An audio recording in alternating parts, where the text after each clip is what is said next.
Welcome to Buckle Up Podcast Universe with Brandon Rush.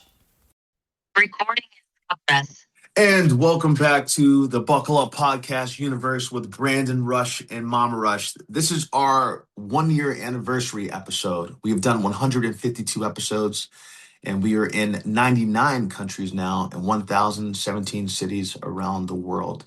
If this is your first time coming to the show, I am actor Brandon Rush. I've been in 80 TV and film productions. My mom is my co-host, Mama Rush, who is a pharmaceutical sales specialist. And we have launched an amazing show, we're going on our 1-year anniversary now of that, which is the Buckle Up Podcast Universe with Brandon Rush and Mama Rush. We feature guests from all different backgrounds. In the 80 plus TV and film productions I've been in, I've had directors, producers, actors, writers, casting directors, casting associates, casting producers, casting assistants, studio heads, executive producers on the show. Also, I've had people from other backgrounds that I'm friends with around the world, CEOs of companies, small business owners, startups, people in tech for Netflix, Amazon, doctors, lawyers, nurses, nurse practitioners, professors, teachers. I think I already said small business owners, I did. And just people from different backgrounds, even students. They can come here, former athletes. They can come on our show and offer some amazing advice about what they've done in their careers. Voiceover artists too, by the way. But things that they've done throughout their careers that have made a difference.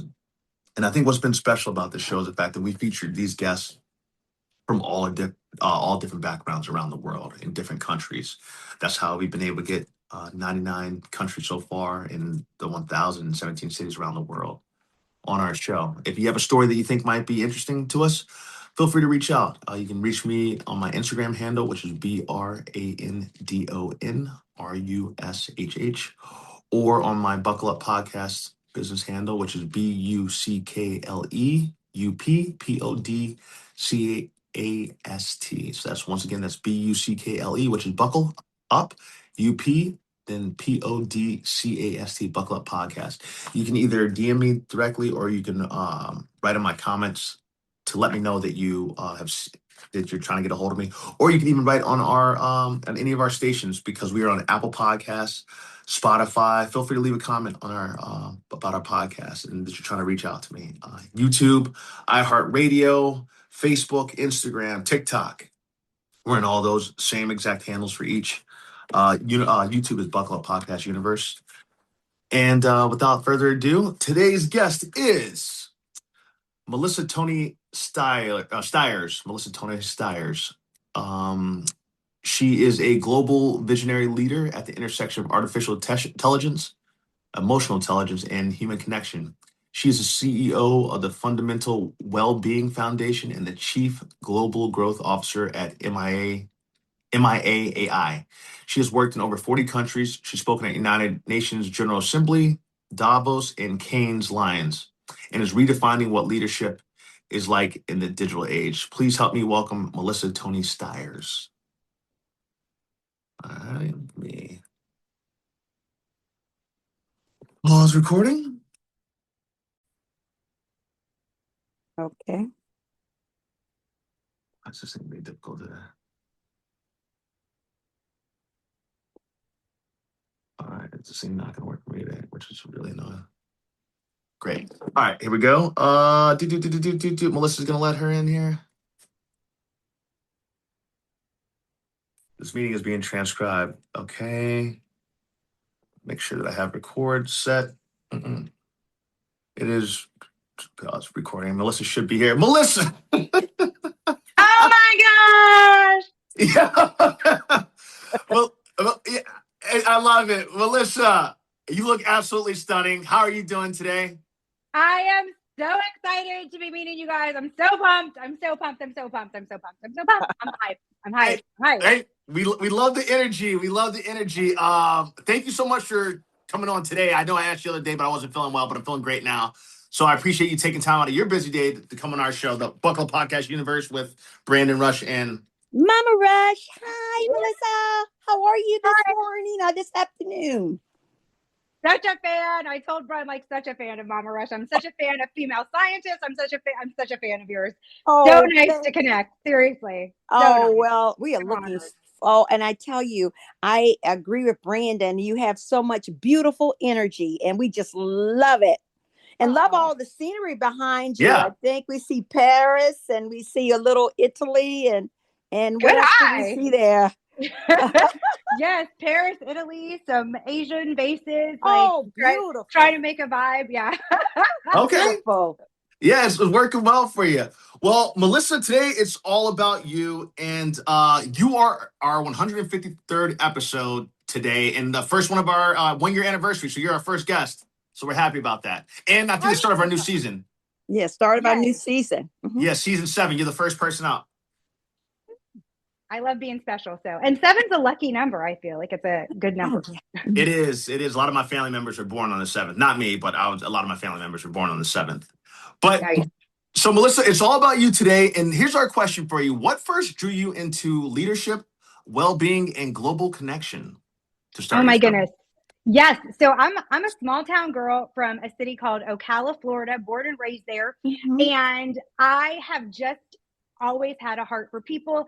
I was on stage since I was 2 years old, singing with my mom. I grew up singing in church. I grew up doing things that we would call the word Christian world would know the word ministry. Yeah. So I've always been. I got really, really blessed because I worked with a lot of people and were mentored by a lot of people who kind of gave me leadership positions when I was younger, put me in charge of things at an early age. And as my mom would tell you, I just kind of was born like this. I was running programs in the 4th grade and the 8th grade. And I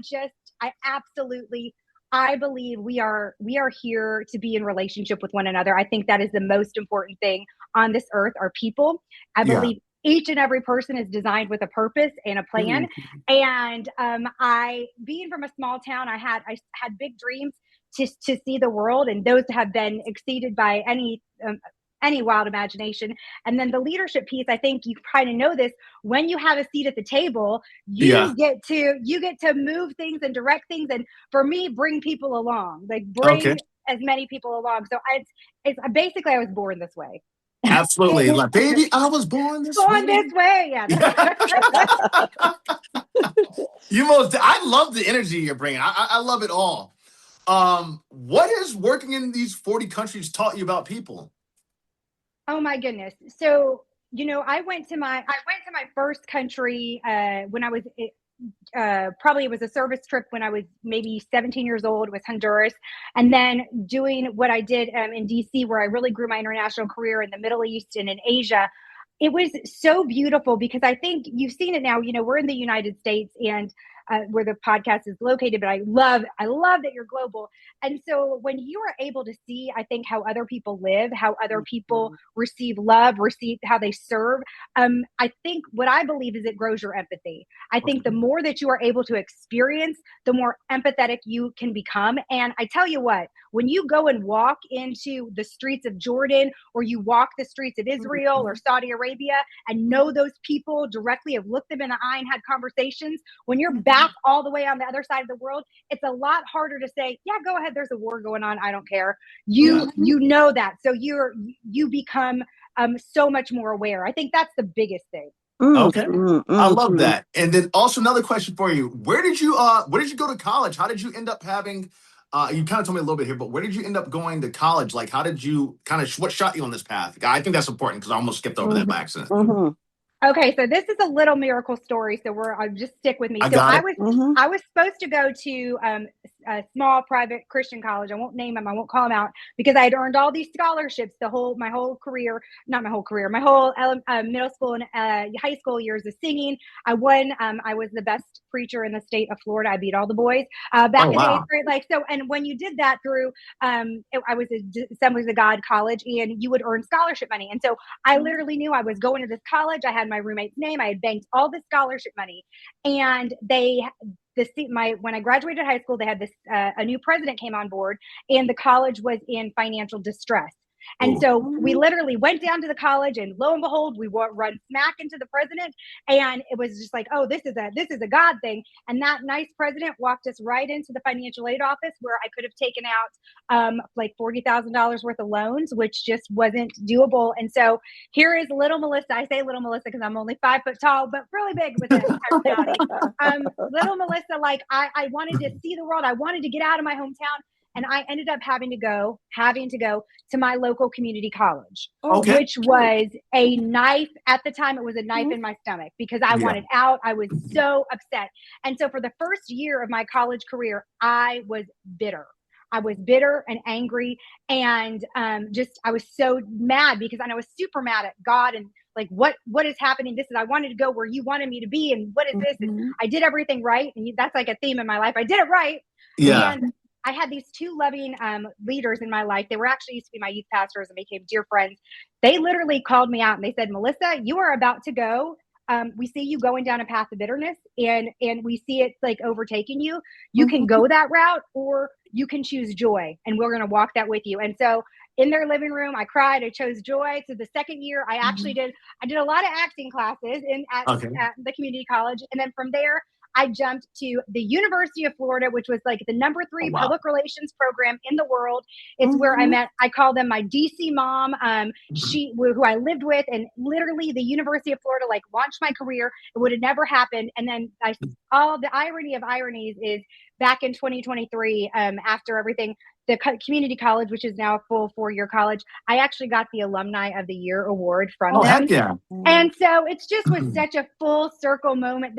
This thing that I fought against and why, it literally, my life would have gone in such a different direction had I not gone there and then gone to UF. So I'm so grateful. So that's a big story, but yeah.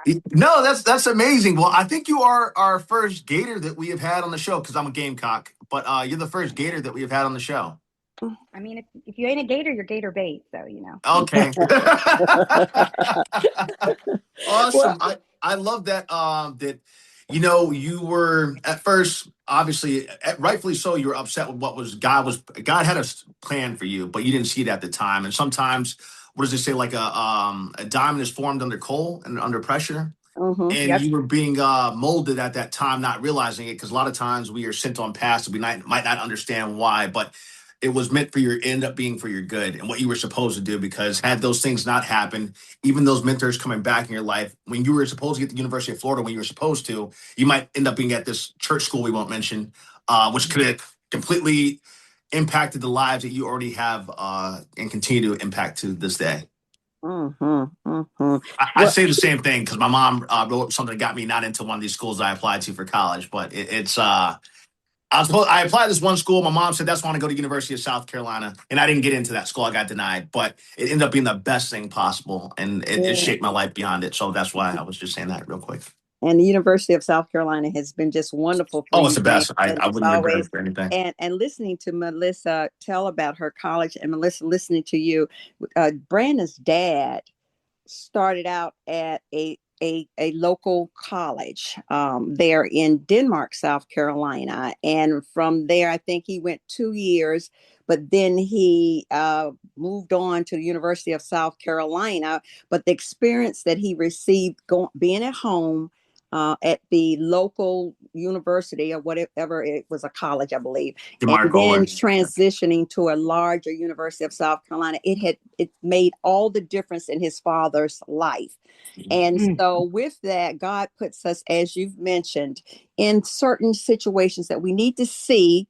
He's preparing us for bigger things. And look at you. Now you have gone through all these countries. And that is just amazing what you've done from that humble beginning, as we speak about.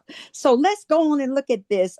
We've been talking a little bit, or I read a little bit about your AI experience with the human connection. Tell us about that a little bit.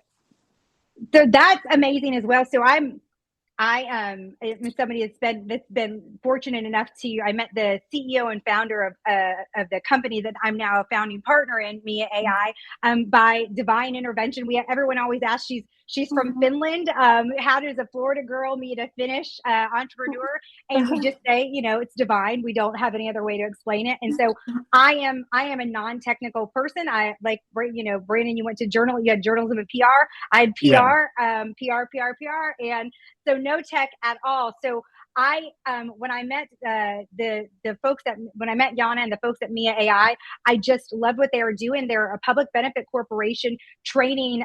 They train non-technical talent in the skills of AI. They train the World Bank, IMF. We did some work with the UN, and it's just absolutely incredible. And then their mission on top of that, like, of course, to train the world, but is to empower 1 million women with the skills of AI by 2030. And there's an entire free learning circle. We have an amazing partnership with a nonprofit in Africa called Build Her a Future. And the work is just incredible. So I talk a lot about AI because there's so much fear around it. And I understand that. I understand the fear. However, the way that we're going to combat that is to continue to have all these types of interactions.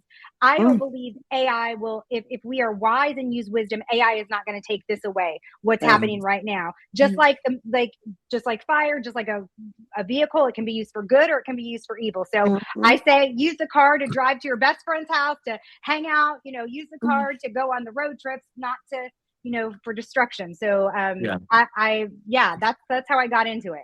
Oh, well, great. I'm glad you mentioned about the human connection, because that's a concern that many people have thought about, the human connection. And I always say the human connection will always be there. What does relationship building in the age of AI mean to you? Oh, that's such a great question. I'm actually tomorrow. This is why I told Brayden I'm type A, like always stressed. I'm flying up to Washington, D.C., where I lived for a long time. I'm a senior fellow with the Digital Economist, and there's the World Bank and IMF meetings taking place there. And so I'm actually speaking about this. And so honestly, to me, what it means is, I think what leadership should always look like, and whether it's in your personal life or your professional life, it means that you are intentional. That's what I think it comes down to. I think it's intentional of putting this away at the dinner table, putting it away on Zoom calls, putting it away when you're going on your walks. I think that it's intentional of how you're using it. I've used AI to write poetry. I used to be a poet. It's been so fun. I've used it to help craft beautiful letters to people that I care about, but always keeping the human in the loop. And so that to me is the most important thing. I think if there's one word that I would want everybody to associate, it's intentional.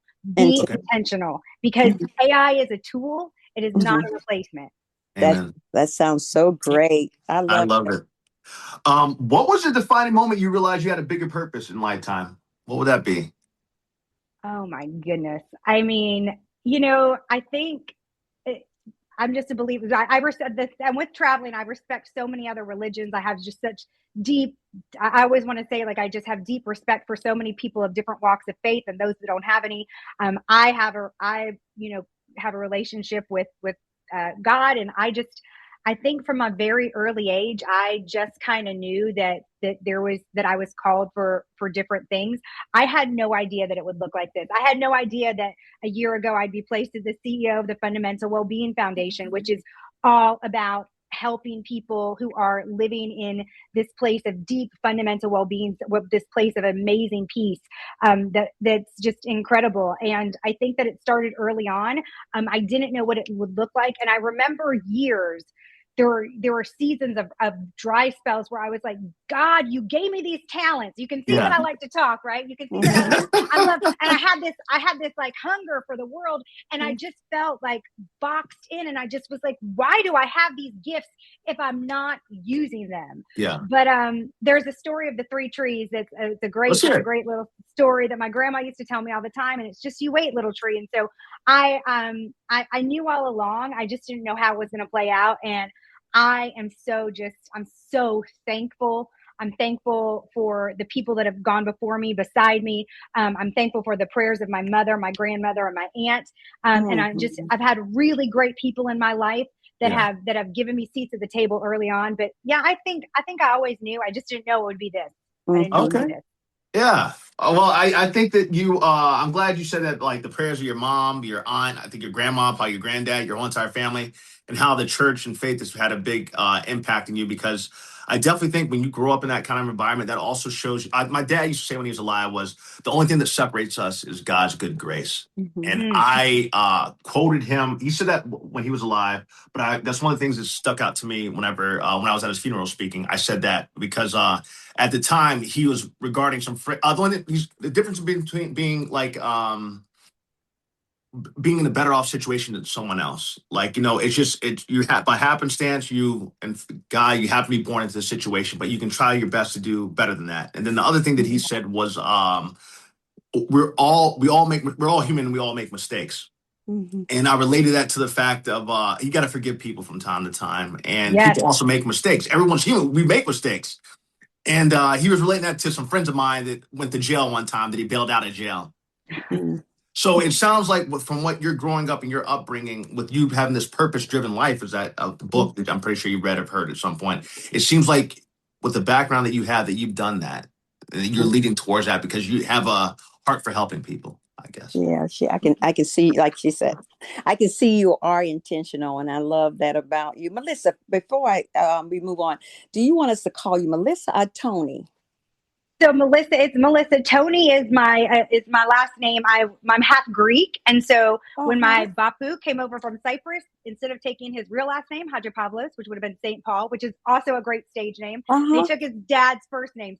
So my last name is Tony Stiers. But yeah, my first name is Melissa. Yep. Okay. Okay, great. All righty. I just love it. But I wanted to hit back on that AI a bit because I just don't want to skim through that quickly because it's so important about AI. And I really enjoy that platform because I think it helps with my human interaction as well. But how can AI deepen empathy, you think? That so that's a great question, and people want to say that AI has empathy. AI only has what you give it. That's So correct. whatever you're training it on, whatever you're telling it, and that is how I encourage everyone.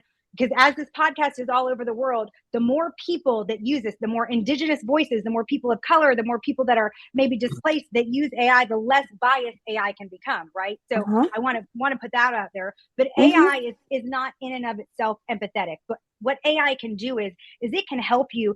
Say you're a hiring manager, or say Mm-hmm. you're having a meeting. You can actually put in the issue and say, did I come down too hard on this, or Mm-hmm. what am I not seeing that might be happening in these folks' lives? And you can kind of use it that way to be a brainstorm with you. Mm-hmm. You can use it that way to put in to do some kind of deductions. It's not going to take place your critical thinking, but it can absolutely help you with that. And then personally, I love talking, and I love the Mm-hmm. AI journals that you can kind of talk to and share what's going on. They're very cool. They're locked in. You have to like use your face is the only thing that can unlock it. And you can tell them your hopes and dreams, your bad days. And then at the end of the week, it can say, Melissa, this is what I'm seeing with you. These are your patterns. You didn't sleep. You're being really hard on yourself here. And so it can help grow your own Mm-hmm. self-empathy. Oh, Oh, and see, I love that you're saying that. And it's just as with humans, it is whatever you feed in. Children naturally come here with no bias, Yes. nothing. They come here with pure hearts. But when you start to train them the wrong things or the right things, then that develops a human being becoming something positive in society as something negative in society. It's all of what that interaction with a child. So when it comes to AI, I believe what we feed it, the more diversity that we put into that system, the better that system creates itself. And so that's what I love. I wasn't even looking. I was just thought what you're doing. So yeah. You that you is nailed it. it. You nailed it. We say right now AI is a toddler. It's a toddler. It So, is. teach it, slap its hand before it goes and touches the hot stove. Tell it, remind it not to bite. Like, Yeah. Exactly, you nailed it. exactly. Well, I love that so much. But I want to move on now. I'm going to talk about your leadership a little bit and that well-being there. What is fundamental in well-being? Tell me that part. So the Fundamental Wellbeing Foundation actually was incredibly instrumental in research that started about 25 years ago out of Stanford, that really studied basically almost a new category of people. You could almost kind of say that they are the happiest people in the world because they really live from this place of fundamental well-being. They were over 6 continents, thousands of research participants, where they over time looked at all these folks' lives, and there were just some people that literally were living with this deep okayness, and it didn't relate to their religion, it didn't relate to their socioeconomic status. And the Fundamental Wellbeing Foundation was created to actually deepen that research and serve people that were living like that, which is basically about 2% of the world. And then also we call those folks finders, or there's a lot of people that are seeking that, and we call them seekers. And there was actually a scientific protocol we have, we call it unshakable, because I think, we throw the word around, peace that passes understanding. We throw this around, but we as humans, this, we were built in that fight, flight, or freeze mode since the beginning of time. And so even though we say that we've got peace and we trust, there's still a lot of times in us that fight or flight that's still kind of ruling us. And when you're able to actually sink into that deep okayness, and really understand that everything actually is okay, when you've kind of shifted to live that way, the outside noise, you still feel it, you still see it, but it's not the same. And I say that I made the shift. I grew up like really thinking and, getting highs and lows, but I kind of made that shift in 2023. And it's been amazing, because when you live from a place of pure peace, it doesn't mean you're less hyper. It doesn't mean there's less emotions, but you do make decisions a little bit differently. Yeah. And so sometimes people look at you a little bit side-eyed, or sometimes, I was telling everyone, my life literally, it was falling apart on both sides. But if you cut me open, I just was at the core so flipping deeply okay. And so that's the way we describe fundamental well-being. And it was, we have all these free resources. It's all free. It's like the most amazing thing, gift to the world, like Unshakable if you want to work to get into this. And we have Thrive for if you're living like this. And it really goes hand in hand with sinking into, for seeking into my relationship with the Lord. But I was at Davos this year, and during World Economic Forum week. And this was the time I had never before seen so many houses. There was a house of God. There was a house of collaboration, house of consciousness. There were so many folks seeking this kind of this quieting of the chaos. And I feel like it's very timely, because I think now more than ever, with everything that is happening in the world and in our own little spheres, people are wanting to sink into that peace. And so I actually, I once again just kind of, I want to say stumbled into it, but it was totally ordained that I was able to move into this, because it's just been absolutely incredible. And so we have an app. You can take an assessment to see where you are, if you are living this way, or if you're not. And it's all free, and I can drop all the websites and everything. It's just been so much fun. I have one question to ask you, Melissa. With the fundamental well-being, that's what's called, correct? Yes, sir. Do you guys have programs helping? And these are this is not to throw you on the spot or anything like that. Do you have programs helping, let's say, people dealing with grief of having the loss of a loved one, or at the same end, another thing would be with grief, since a lot of people suffer from that, would be veterans that are suffering with PTSD and things like that?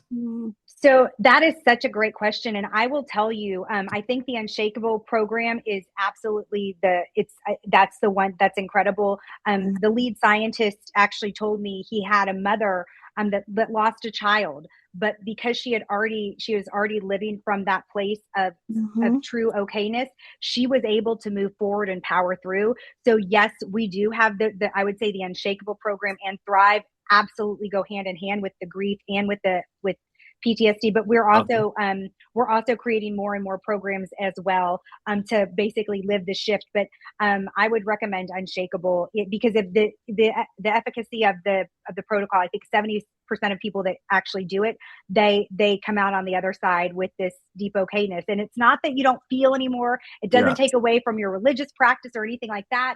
It just really has shifted you. And so you're not, I like to say the storm is going around, but you are not knocked around anymore. You still feel it, you still have emotions. So that's a good question. I'm So gonna get my team on it. Yeah. Yeah. Thank you. It just came to my mind. I was just thinking that just now. That's excellent, Brandon. Let's see here. What defines a transformational leader? Yeah, I like that.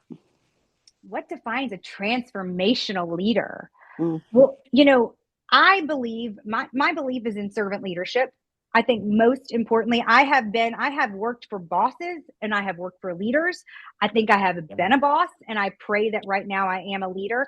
I think that when you are willing to, first of all, get your hands dirty with your team, get your hands dirty with in whatever you're doing, to actually put yourself at whatever, whoever you're working with is, put them either physically do it, or at least, like we were talking about with empathy. That is, to me, the starting place of what transformational leadership is. And then, and I think, Mama Rush, you can probably relate to this more. I am so tired of the women talk about women empowerment or whatever, but nobody is really, this is my take on women empowerment. It's like the 65-year-old's happy to take the 23-year-old up to the table, but there's never like the green-eyed blonde will take the other green-eyed blonde that's perky, because there's still like that little fear.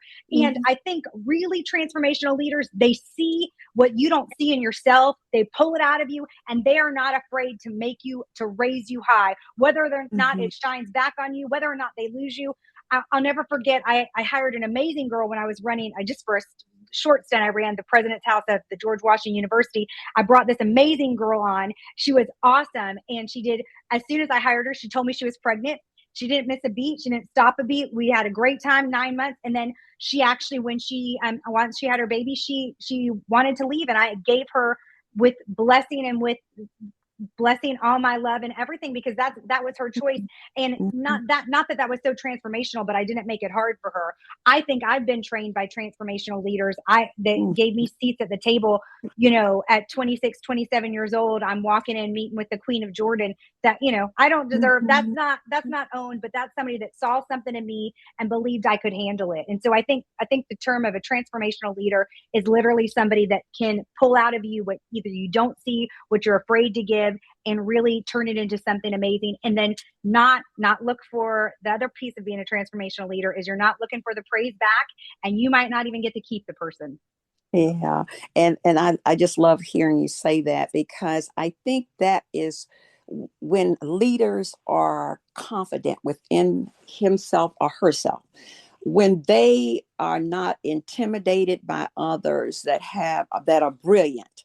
And you always want to surround yourself with the best. As the Bible speaks, iron sharpens iron. That's the only way it makes. And if you see leaders and they build better cultures when they have the self-confidence to let others come in and lead as well. And I love hearing that from you, because that is a purpose. That's a transformational, I guess, a formative leader. I'll say it like that. But I just love hearing that, because this is what society needs more of. And so with that, how can leaders build stronger cultures? You saying that actually made me think of another piece of a transformational leader, and that is giving of your time. Okay. And I'll tell you a quick story. Once again, I was back at this is most recently at Davos this year. And the year before, I met an amazing young woman. She was this is the fact. There are not enough women at Davos, and there are not enough women of color at Davos, point blank. I think women of color are the lowest demographic that attend. And this woman was a woman of color that was working at Reddit, and she was younger. And we spent some time together talking about things, and I, got each other's numbers, and life got busy, but I kind of stayed in touch with her. I didn't think anything of it, and the next year she came back and she was trying to get a hold of me, and I was so busy, and I'm like, okay, I think I can find you at the Forbes party, on Wednesday. And we met up, and I didn't realize that she said, Melissa, everything you told me came true. She said, you talked to me about imposter syndrome. You stayed in touch with me. I'm so crazy. I didn't even realize I did a good job of staying in touch. That's how bad, that's how nuts I am. And she said, Melissa, it all happened to you. She said, thank you so much. And then I kid you not, The very next day, I sat down with another woman that literally almost the same story. And she said those same words to me. And it touched my heart so much because to me, I am crazy, psycho, like nuts all over the place. So to slow down and to actually speak truth and wisdom into people's lives, that to me is transformation. And that's giving of yourself. I didn't give money. I didn't give a reference. I didn't give a job, but I think that I gave some hope. And then to have two people come up to me the next year, literally saying the same thing. This isn't to brag on me. This is just to say the amount of impact that your words and your time can have in others' lives is transformational. It really is. It really is. Melissa, sorry, Mom. Go ahead. I have to ask you a question, and I'm pretty sure that plenty of the other listeners out there are going to say the same thing. What in the world is Davos? Because I have no idea. Okay, so Davos, Davos is a city in Switzerland. It's the World Economic Forum. We like to say it is the biggest business meeting in the world. President Trump was there this year.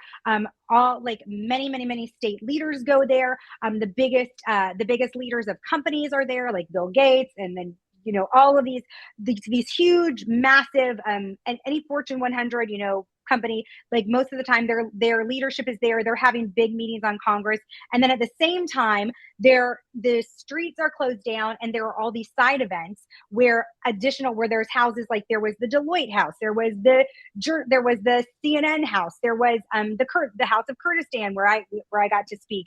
And so there's all these different houses where you go and you learn. And basically what you can get done at Davos, you can get enough business meetings and business done at Davos in one week that you would at traveling the world in a year. Oh, wow. Because all the people are there. So it's literally probably just the world's largest, most prestigious business meeting in the world, and once a year. Okay. Well, I appreciate you breaking that down because I definitely had no idea. I mean, Davos is one of my favorite characters in Game of Thrones. So otherwise, I didn't know what in the world you were talking about. But honestly, I'm glad I asked it because a lot of people won't know either. Yes. No, so. Yeah, I'm a nerd. It was on my vision board for 8 years before I ever went. I like that. Yeah. Okay, I'm all about vision boards too. What have you learned about influence? I have a piece of paper here that I have questions on. So I'm not looking at my phone. I'm actually looking at the questions from time to time. I trust you. No, what have I learned about influence? I mean, I think I've learned a lot. I think I've learned a lot about influencers that kind of drive me nuts. But I think influence is, we all have it. Yeah. It does not come with a title. It does not come with a status. It does not come with the money in the bank account. It doesn't come with that. We all have the power to influence and to make a difference. And I think that I learned that a little bit later in life that I wish I would have. I think that I was, especially in the DC days, DC is a hustle and it is a elbow out of the way. And for me, it was like, I was only as good as my last event, the last big star I'm at, the last big thing I pulled off. And so I didn't realize that literally, the folks around me, the people that I could have been influencing then and that were influencing me. And so influence, what I have learned is that it doesn't come, that we're constantly doing it, that we're constantly being watched a lot of times by people that we don't know are watching us. And a friend of mine told me this, Brandon, you can't relate because you got thousands and thousands of followers on Instagram, but I have a little Instagram account. But a friend said, Melissa, imagine if you had those 1,200 folks in a room and you were giving a speech to, like, that's a big number when you think about it. Or if you have 500 or 200, if you have 200 followers on your Instagram account, imagine on stage talking to 200, that's a place to influence. So I'm using my LinkedIn and my Instagram to be as positive and fun as I can possibly be, because you never know what's the word, the message, the silliness that you see. And I also think it's really great for folks to see other people doing something that they believe is possible, that now they believe is possible. What I didn't tell you about the community colleges, I went, then my brother went, and then at the age of 49, my mother went to college. Oh wow, amazing. She went there. Wonderful. She did it in 3 years, became a teacher. And was one of the best teachers in the state of Florida, but she was able to do that because she watched one of her very good friends do the same thing. And so to me, that's influence.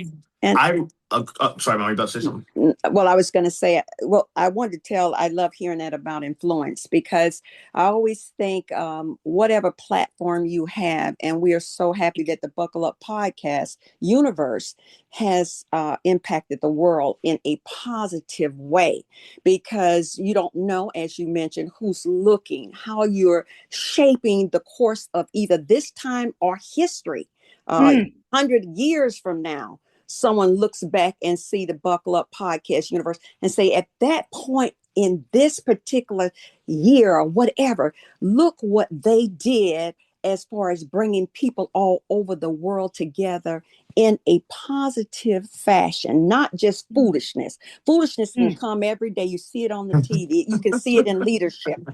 Yeah. But we need to have it in the right way. So I'm so glad that you're mentioning that. But how do you stay grounded? That's what I want to ask. Well, you just gave me goosebumps talking about that. I want to tell you one more story, because Yes, please. Okay. I think that, I think it's very easy. And that's what I love about y'all too, in your show, that the humility that's there. And I love the reverence that, Brandon being from the South gives his mom, like, yeah, like there's a humility. You could be very prideful and cocky, and, y'all both have like such amazing resumes, but there's a humility that comes with what you're doing. And the humility does not counteract the confidence, back when I first moved to Washington, D.C., I was a volunteer for the Christmas Pageant of Peace, which is the big Christmas tree lighting and the president comes. Mm-hmm. And that year, Dr. Maya Angelou was the poet. And I was backstage, and this is when we had disposable cameras. I know I don't look that old, but yes, No, you look great. No, you look like a young girl. So I went and I talked to Dr. Maya Angelou, and I said, I told her my mom had just started college, and I told her just how inspirational she was, and she was amazing. And we took a picture together, and it was just great. And about 10 minutes later, that amazing woman called me over, and she said, Melissa, what's your mom's name? And I said, Kathy. Dr. Angelou had sent her assistant to the car and came back with the poem Phenomenal Woman. And she wrote to Kathy, with joy, love Maya and Melissa. And I was able to frame that poem and it chokes me up, and give it to my mom on Christmas. And my mom always says Maya Angelou encouraged her on her college journey. And I share that because literally, to me, like that woman who could have blocked me off and not even talked to me, like did not have to talk to me. She didn't owe me anything. She went above and beyond for me. So I go back, that was back in the day. That was like my early days. I think about that story, that keeps me grounded.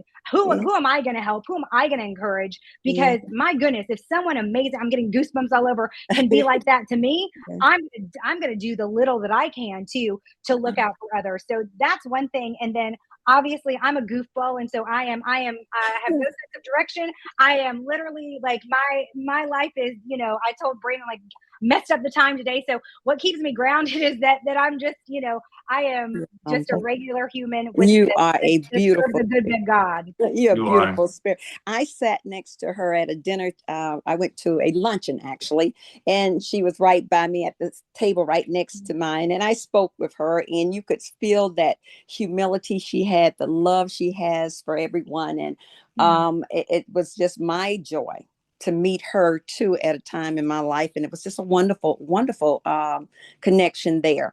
So with that, I want you to understand everything that you bring, Melissa, is beautiful. I want you to know that. I don't want, we love excitement in people. I love it. I am like that. I move all in different directions, but God has us like that. He made us that unique person. How about if we just sat there and looked quiet all the time? Now, there's nothing wrong with that. There are people made for that, to sit quiet and to be reserved. But then there are others that God, and I'm so glad He made us that diverse personality type. So don't you ever worry about it or concern yourself with it. So let's move on. Mama Rush said it here. Mama Rush said it here. I'll send everybody back that ever criticizes me again. Yes, thank you. Absolutely. That's right. I have you. God has you first. Okay. Yeah. All right. What are 3 things that listeners can do today, would you say, in general? To live their lives? Yeah. I don't want to be too pushy. I think they need to, all listeners can remember that they are here on this earth for a purpose. and That's right. and a mission, that there is no one that is a mistake, that you are here. If you are walking and breathing, I am telling you right now, it is because there is a plan for you. So I think we kind of forget that a lot. And so that's the most important thing. I think tapping into the higher power, mine is, Jesus, but tapping into, I think it's very important to know that we're not just running around this cosmos and just lost little, humans around, that they're like the astronaut. Like, I don't know if you saw what the astronaut said. He said that there's this, that we matter. He was looking at us, and we matter, and that we were created by a creator. And so I think when we tap into that understanding as well, then that would be really important. And then from my business perspective, I would love for people to come find the Finders and see where you're at, and use our free resources that we've been building up to just serve the world. That's really our goal, to help serve people that are wanting to live in peace, or that are already living in this amazing peace. So those are my three free tips. I know. I think those three were great. Melissa, I also wanted to say, when you mentioned the story about your mom, we actually almost had me teared up over here. Not gonna lie, I called it together. But you mentioned how your mom went back to school at 49. I saw this video, and that's inspiring, very inspiring. I saw this video today of this older Asian lady that said, "Look at the crew of the Artemis and their ages." And she's like, and she was an older lady, and it had they were three of them are 50, and then one's 49. And she was trying to say, basically, look at the proof that you can be at any age you can start.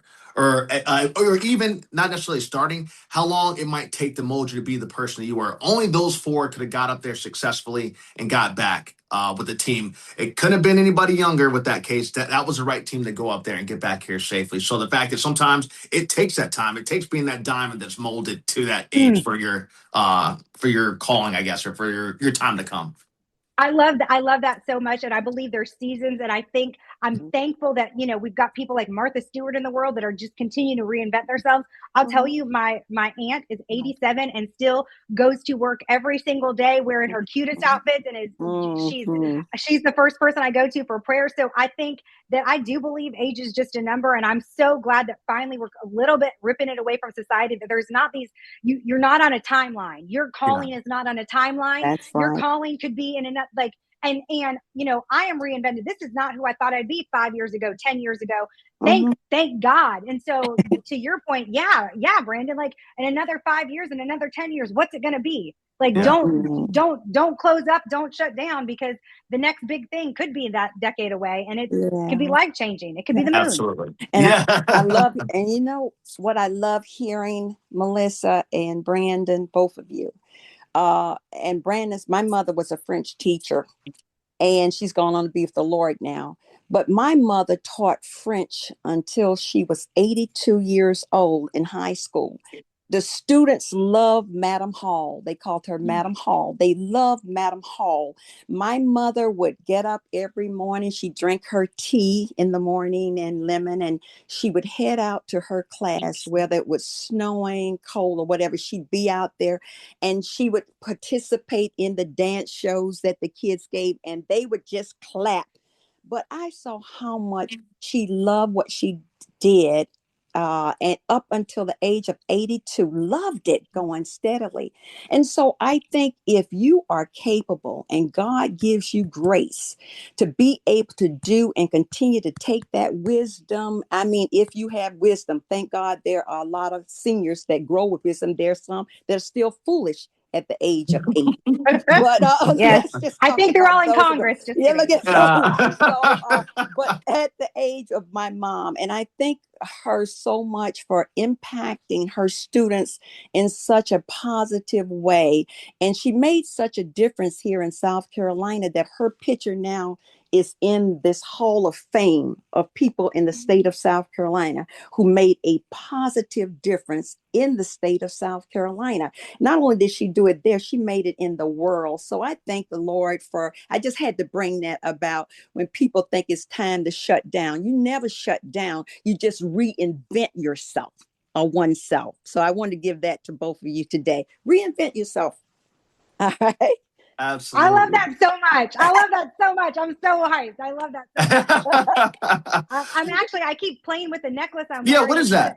this is it's a friend of mine. She's a jewelry designer, Erin Fader, and she talk about reinventing. And she also, I just got a lioness ring because the lion is rising, and it just but she's like has pushed herself and has really gotten a name for herself now.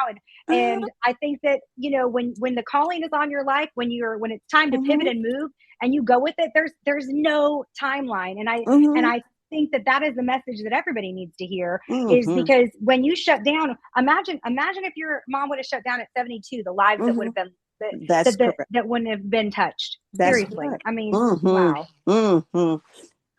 Well, no, Mom, is there a question that I missed on here that you wanted to hit? Because there's one about how do you balance EQ and IQ, but I don't know if that's something that. No, yeah, we're good. I can tell you the most important is EQ. IQ, like we're especially in the age of AI, IQ is going to keep whatever, but EQ, emotional intelligence, the critical thinking skills, that empathy, the understanding, like the EQ is, to me, it's more important. IQ you can pay for, you can buy, you can get. But obviously, and you can be once again in Congress. That's just a funny joke. No, just a joke. Without an IQ, but EQ, I think, is especially as we're just moving with technology going so fast. If we forget how to connect with one another, if we forget how to read a room, how to read body language, how to shut up, Melissa, when you need to, then it's not as great. So I would say EQ over IQ, but that's because that's what I have as well. So okay. My IQ is not like, we're not going to look at that number. Well, you know what, Melissa, you said something earlier that I was like, oh my God, that's a great quote. And I might mess up on it because I have to actually re-listen to it, but I heard it at the time and I was like, oh my God, that's amazing. But it's along the lines of anyone can be a boss, but not really anyone can be a leader. And that's very true, because there's a lot of people that are in leadership. There's a lot of people that are bosses over people, but they can't lead. If stuff goes down, they can lead their way. They can lead themselves or anyone else. I say a lot of times, like, I won't ask people advice out of a target because I can find out my way better because I know how to lead my way out and other people if I had to. So you said that earlier, and I thought that resonated really well, but I'll figure out what the code is later. No, that's right. And I think that, when you're working with a boss or you're working with a leader, and I think checking yourself, like is important to be that leader. Absolutely. Well, I'm going to go into the lightning round, Mom. But before you do that, I just want to ask Melissa one question here.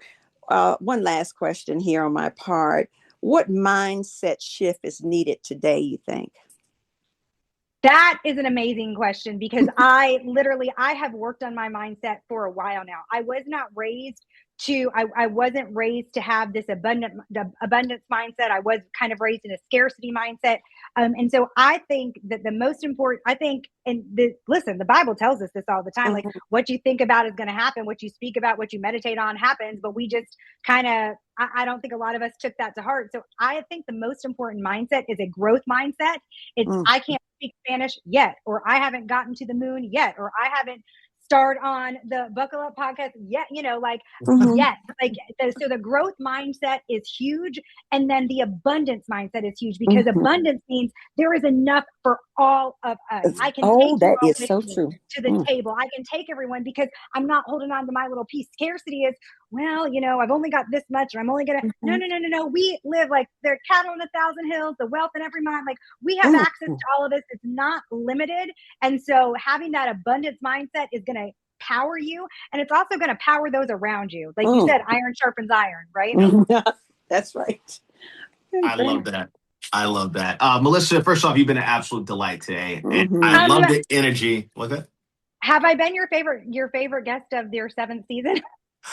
Melissa, you've been one of my top ones. I don't want to offend anybody, but you've been one of my top ones. You've been the most energetic. I will say that, hands down. Oh, I thought for this season, though. Aren't you? Oh, no. I didn't even think about it that way. Oh, yeah. You are a favorite. This is you're a favorite so far this season.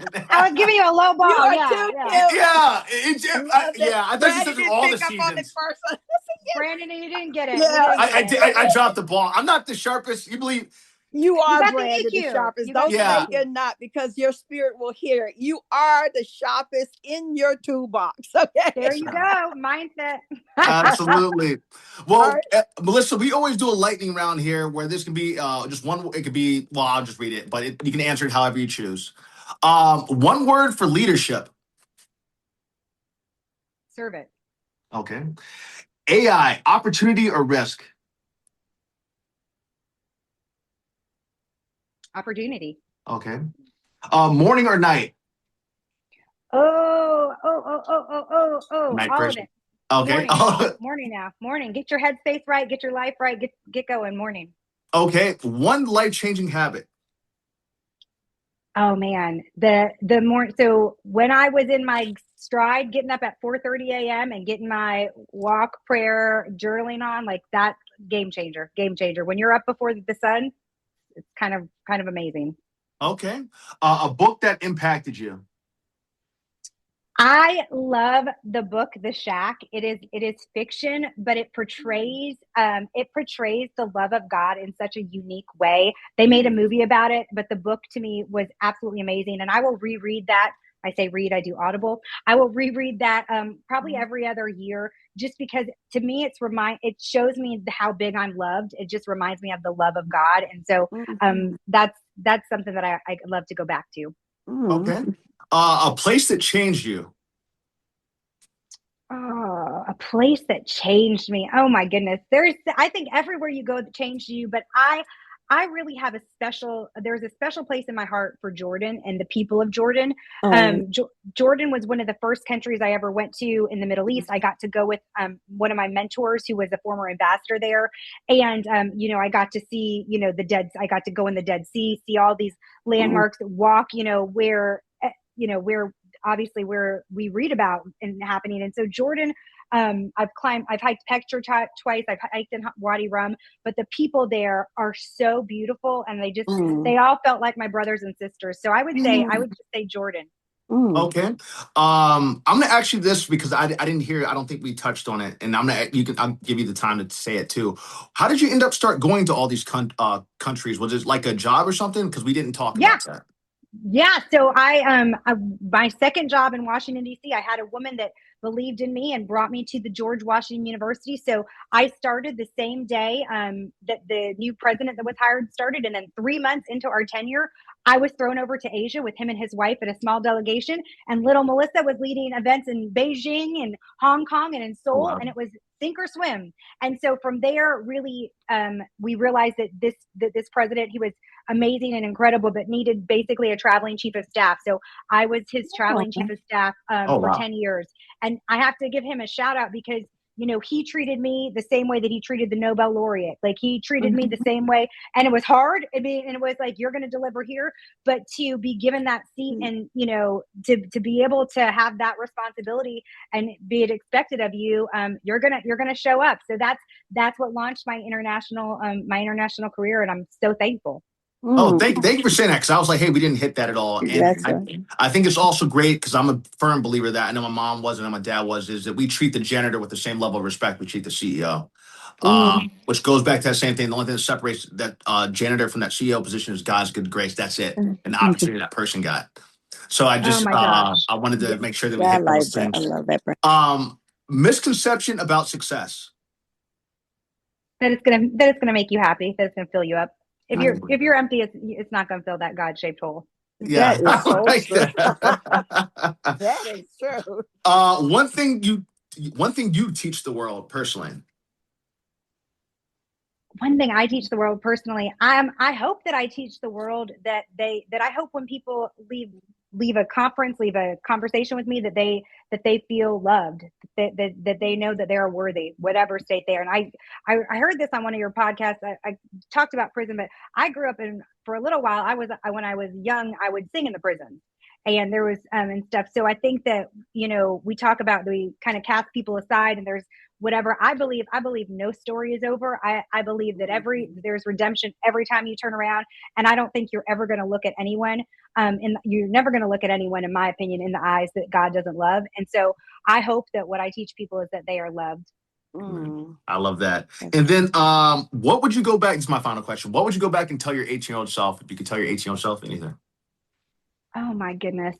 I'd give her a big hug and say, I would say, trust more, stop stressing, do not compete, trust, because guess what? It's bigger and better than you ever dreamed. Okay. Well, I love that. Melissa, you've been outstanding today. You've been our best guest of season 7. Yeah, you brought so much energy, passion, and love to this, and I am so grateful for you taking your time to come on the show. You have been absolutely delightful. I'm glad to be now friends with you officially. And then I will let Mom take it from here for the closing remarks. And thank you for your time today. It means the world to me. Well, Melissa, I can tell you one thing. You have everything that God has put in you with purpose. And it's so beautiful. I want you to know that because I feel it in my spirit. And the Buckle Up Podcast universe feels it. What I also want to tell you, I love how you ask Brandon about, have you been the best? Season 7. Yes, you are right now. You've continued to be. Remember, in space of time of this Buckle Up Podcast universe, and we now cover, Brandon, how many? We on 6 continents, and we're in 6 continents, 99 countries as of this morning, and 1,017 cities around the world. So and about we to have break 100. how many million following? 19 million is last I checked, but it's higher than that wow. now. I just haven't calculated in a while. What I tell every guest that's been on this show, the impact each person's story has made has touched someone. And the numbers are so beautiful, but it has touched God because he knows that he's put you here with us and us with you. We're together at this space of time right here. And that's the beauty of every person's story that's been on the Buckle Up Podcast being so unique and so powerful. No matter what the season, no matter if you're number 153 that we've talked to, which you are number 153 of people we've talked with during this year. It has been powerful. So, Melissa, what a powerful conversation we've had today. Even in a world driven by technology, everything comes back to just human connection. You've shown us AI can help us become more aware and connected. Thank you for sharing your wisdom and your global perspective. And to our audience, stay ready, stay aware, and always buckle up. And Melissa, before we give you the round of applause, where do you want people to be able to find you or reach you, or are there anything you can say that you can think of? Absolutely. You go to thefinders.org, just thefinders.org, and also find me on LinkedIn, Melissa Tony Stiers, and connect with me. Send me a message. I will get back to you because I'm not Brandon. I don't have a billion followers. So yeah, find me on LinkedIn and then, or Instagram, and then also go to thefinders.org, and I will have all the information. And also anybody that's interested in the free AI training, I can get that to you as well. So I'm just excited. And I just want to thank you guys for working in your purpose and your passion and your power, because you're changing lives. I didn't realize it was at 99 countries now. That's amazing. Thank you so much, Melissa. Well, you've been a big part of it now, and we're happy to have you as part of this family. You're always welcome back, and we always give everyone a round of applause. You might not be able to see Mom clapping, but you hear me clapping. You've been absolutely outstanding today. You're such a sweetheart, and email me any information that you want me to put in your podcast. I work really fast, so to be honest, I'll probably have it done in an hour. But if you have a photo you can send me, would be great. And then any links, any links that you have for me that you think I would put in there too. Yes, sir. All right. Well, Melissa, you have a wonderful day. Safe travels to DC on tomorrow. And we look forward to hearing about everything that's happened from now and the next time I get a chance to talk to you, which I'd be talking anyway on Instagram. But thank y'all. Yeah. All right. Bye-bye. Take care. Bye. Bye. Oh, She was Brandon, wonderful, Mom. lovely. Yes, ma'am. Oh, just a lovely spirit in this earth. Beautiful. Yes, ma'am.